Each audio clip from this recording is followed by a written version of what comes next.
What a headshot!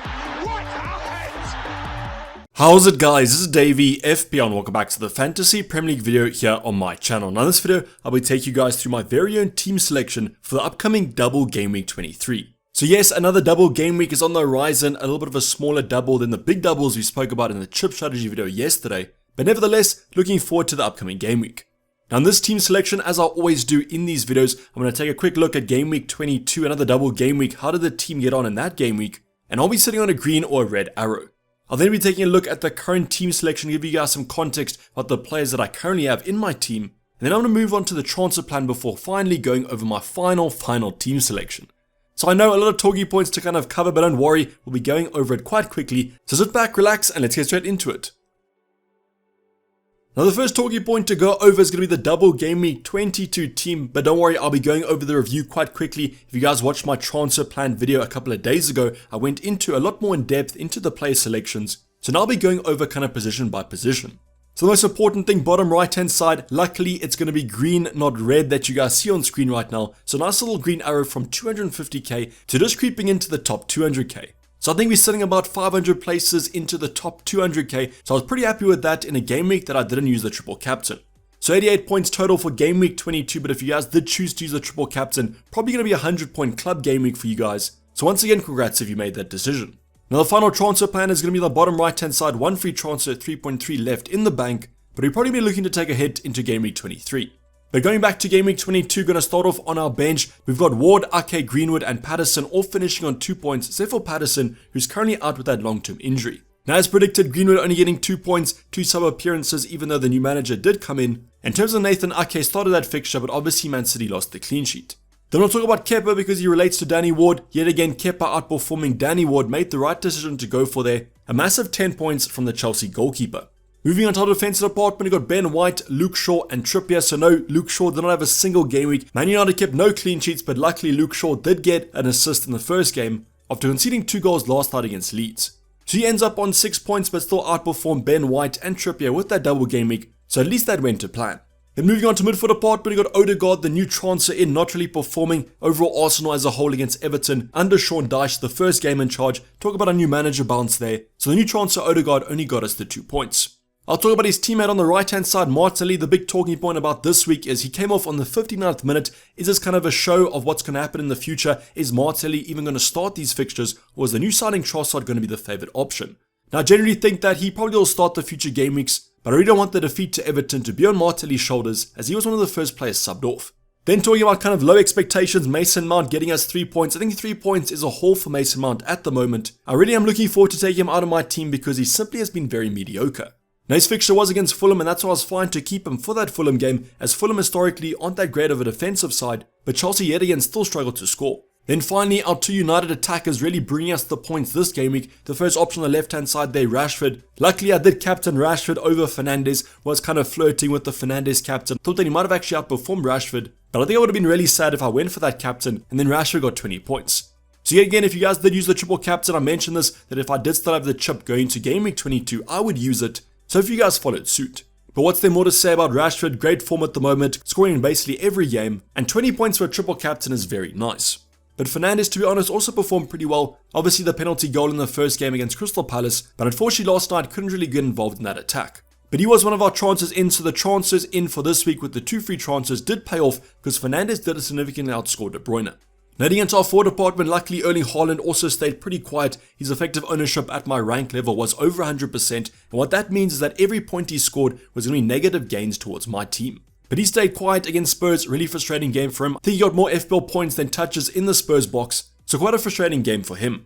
And then finally, Harry Kane though managed to perform in that Spurs fixture. I really needed him to actually score in this one. I said this in the team selection last week that I needed Harry Kane to score to justify that transfer in. So 8 points at the end of the day isn't the biggest haul, but against Man City it's absolutely massive.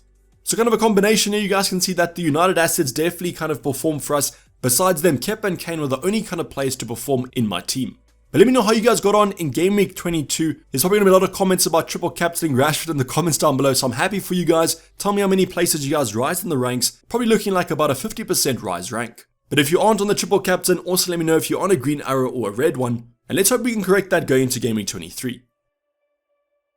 But now going into the upcoming Game Week 23 team selection, I'm going to be going over this one in a little bit more in depth than I did in the transfer plan, just because now with all the information about the midweeks, with the doubles coming up, with the blanks coming up, I can give you guys a really insightful kind of analysis. Now this will be the team without any transfers made, so you guys can see yet again bottom right hand side, one free transfer and 3.3 million in the bank. And after this talking point, I'll go through my transfer plan, but I want to give you guys the context of my team first. So let's start off on the bench, and you guys will see my kind of defensive selection. You've got Danny Ward yet again on my bench, along with Luke Shaw. After that United performance last night, didn't really fill me with too much faith. So yes, you guys could still start Shaw. I think he's a fine option to go for, but I just think when you guys see my defense, you'll understand that they have better fixtures.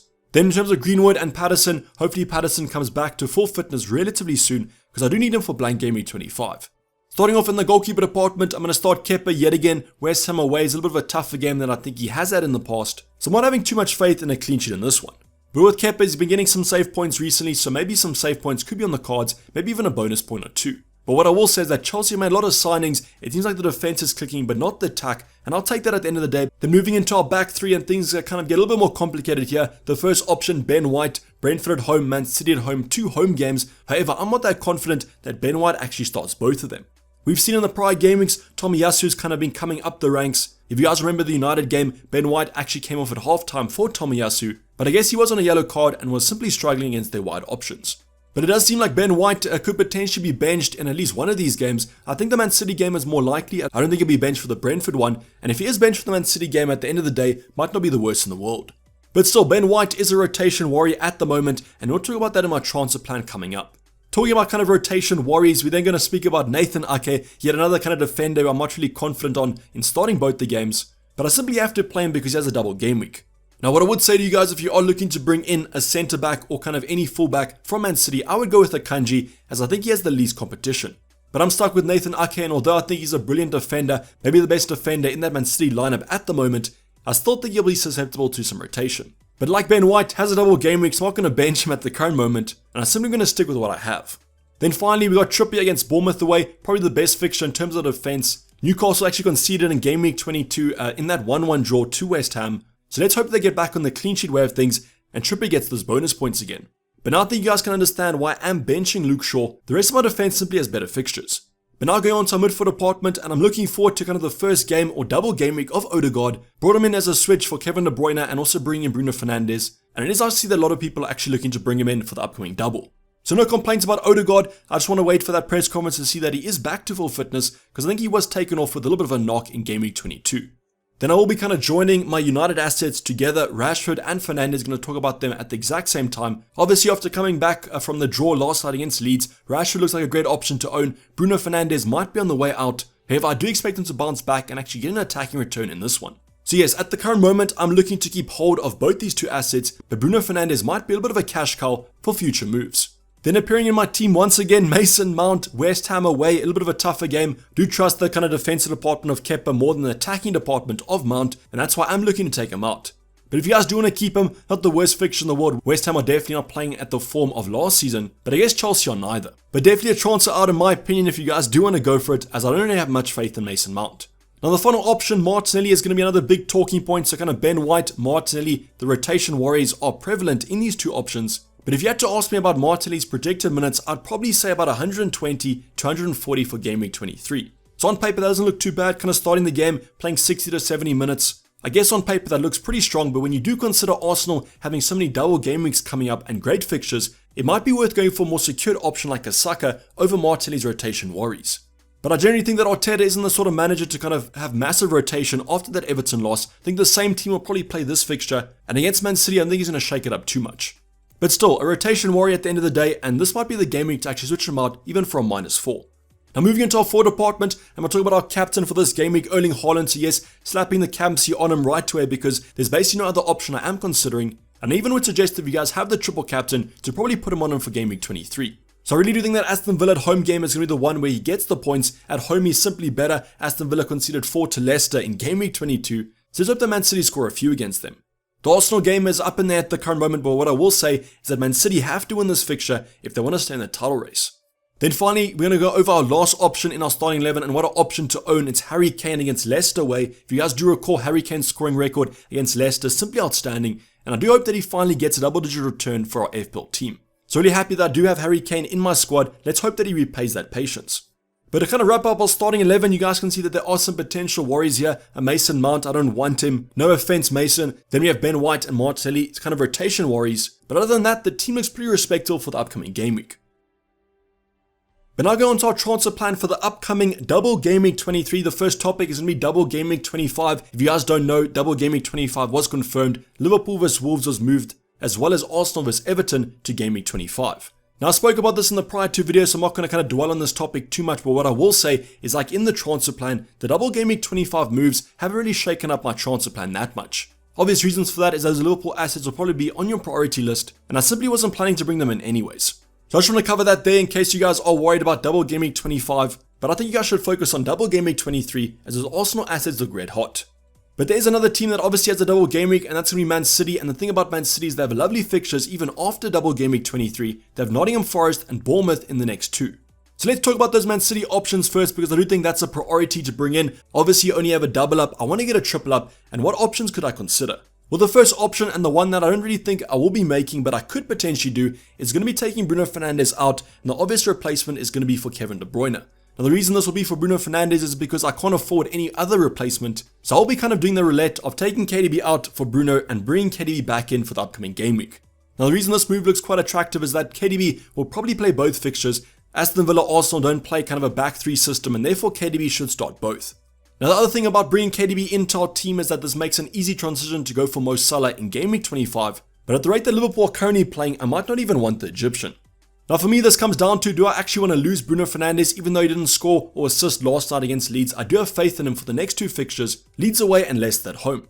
So right now I'm not really too keen on doing this move because it kind of shakes my team up too much and leaves me with options I still don't want in my team. So let's go on to another option that eliminates an option I want to take out but still gives me a Man City triple up, and unfortunately it's obviously going to be Mason Mount out. So yes, Mason will finally be departing our team, and the replacement looks like it's going to be Mahrez, as I think in my opinion he looks like the best Man City attacker to get. Now what I also want to say is that Mahrez is expected to rise in price tonight, so if you guys have the exact funds for this move, I would do it tonight, as I'm already expecting too much kind of breakthrough news in tomorrow's press conference. So this move on paper allows me to triple up on Man City, bring in Mahrez, even though he might not start every game in the foreseeable future, still a great FPL asset. So this move, to be honest, looks pretty likely for my own team, unless you guys can suggest another transfer plan down below.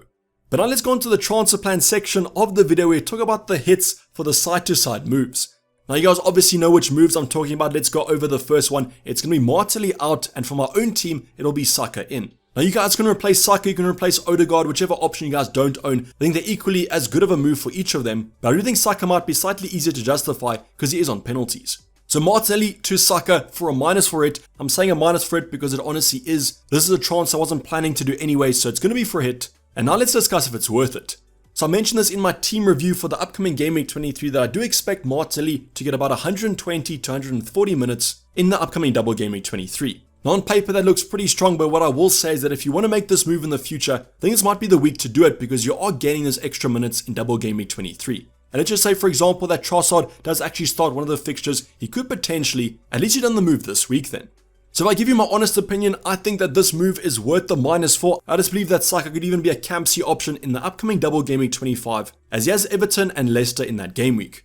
Now if you guys do consider the fact that you own Saka and you want to bring in Odegaard, I guess it does make it a little bit more tough, but I think I still would do that move.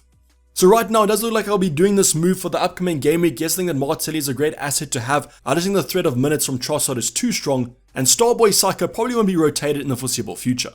Arsenal simply have too many double game weeks coming up, too many good fixtures at the current moment, that even the sideways move of Martinelli to Saka is justified. But you guys can obviously let me know in the comments down below, do you agree with me? Do you think that Martinelli to Saka or Martinelli to Odegaard is not worth the -4? Always like to see your guys' opinions.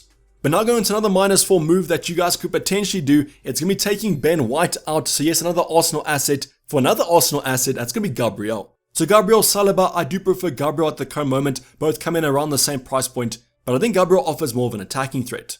So Ben White to Gabriel, is this worth a minus for it? Well, I will say this, I don't think it's worth the -4 as much as kind of Saka in for Martinelli will be, but I still think this move might be worth doing. Honestly, I think that Tomiyasu probably starts one of the games in the future, as Ben White hasn't been too great over these past couple of game weeks.